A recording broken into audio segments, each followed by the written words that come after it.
So the Pacers are up 3-1 going into game 5. It's a much different series than what that Thunder one was. So the Thunder series, we had wins by 30, 40s. But this one has been going back and forth. It has been a back and forth matchup, reviving the rivalry between Reggie Miller and the Knicks back in that day, where Tyrese Haliburton's come back down 20 to win games.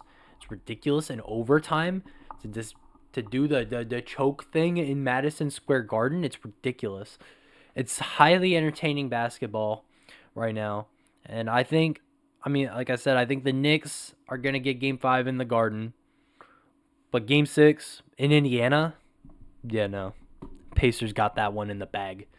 So, but Tyrese Haliburton being overrated, let's come back to that. In game 4, he had 29 and 10 in the first half. In the first half? And you're telling me this is an overrated basketball player?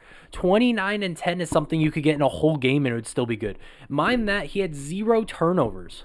0 turnovers in that first half too. Like, he stepped up. Siakam has stepped up. Miles Turner is averaging 2.5 blocks a game in the playoffs. This team is good. Whether people like it or not, this team is good. And this team does have a chance to actually win the finals. I don't think they will. But this team, we have to consider them as a team that can win the finals. He finished that game with 32, 12, and 15, including 4 steals as well. And still no turnovers.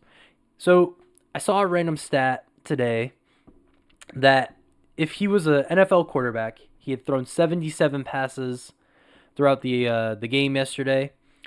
He would have had the 3rd highest QBR in a single game in the history of anything because he had no turnovers, no interceptions. So, and if that stat makes sense to anybody. So, this Pacers team, really good. Nembhard stepped up. Aaron Nesmith stepped up. It's a team with such great depth. And I think they do have I keep repeating myself, but they do have a shot against the Thunder, whether people like it or not. And they are the best team in the East right now. So, the Knicks defense is what's killing them right now, in my opinion. I want to go and talk a little bit about that because my boy Colin Cowherd recommended that potentially the Knicks trade Karl Anthony Towns this offseason. Trading Karl Anthony Towns, huh? After 1 year in New York, you traded, you traded him from Julius Randle for him, and you instantly decide to get rid of him pretty much after that. That's it. It's over. You lose 5-1 in the Western Conference Finals, and that's it. I don't know about that one. I mean, that Karl Anthony Towns has done nothing wrong, in my opinion, at least. Maybe I'm wrong. I mean, you traded for him knowing he wasn't going to be the number 1 guy on the team because that was Jalen Brunson's spot, and Jalen Brunson has earned that spot. What do you get from Karl Anthony Towns in a trade? Where could you potentially send him or get that makes it worth it for you to get it back, to get rid of him? He's winning you games. He's won you games multiple times, obviously. Had a great season, 3rd best record in the Eastern Conference. Won 4-2 against the Celtics. 4-2 against the Pistons. So now you just decide it's all over because you're losing 3-1 to the Pacers? That's ridiculous, man.